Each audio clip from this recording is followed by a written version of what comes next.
জয় জয় মা শ্যামা সুন্দরীর।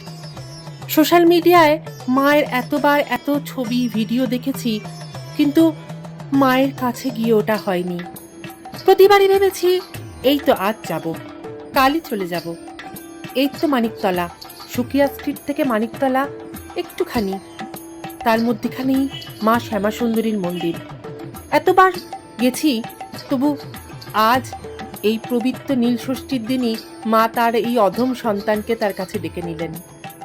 আহা, মায়ের কি অপরূপ মুখ, কি অপরূপ মূর্তি তার!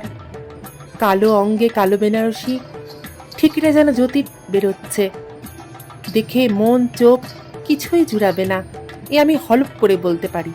আপনারাও চলে যান মায়ের কাছে, গিয়ে মায়ের প্রসাদী ফুল, অর্ঘ্য, প্রসাদ নিয়ে আসুন। আমিও নিলাম। সমস্ত ভক্তদের মাথায় মাথায় ছুঁয়ে দিলাম মায়ের প্রসাদী ভস্য। এ পরম প্রাপ্তি আমার। মায়ের ভৈরবের মাথায় দিলাম জল, সন্তানের শুভকামনায় দিলাম পূজা, অর্ঘ্য, দীপ, ধূপ সব। আজ দিনটা বড় শুভ। সকল সন্তানের কামনায় প্রতিটি মা ব্রত করছে, নীলষষ্ঠীর ব্রত। আমিও করলাম, তবে শুধু আমার সন্তানের জন্য নয়, এ পৃথিবীর সকল সন্তান যারা মায়ের কোলে, আর যারা এই পৃথিবী মায়ের কোলে থাকে, তাদের প্রত্যেকের শুভকামনায়। সবাইকে ভালো রেখো ঠাকুর।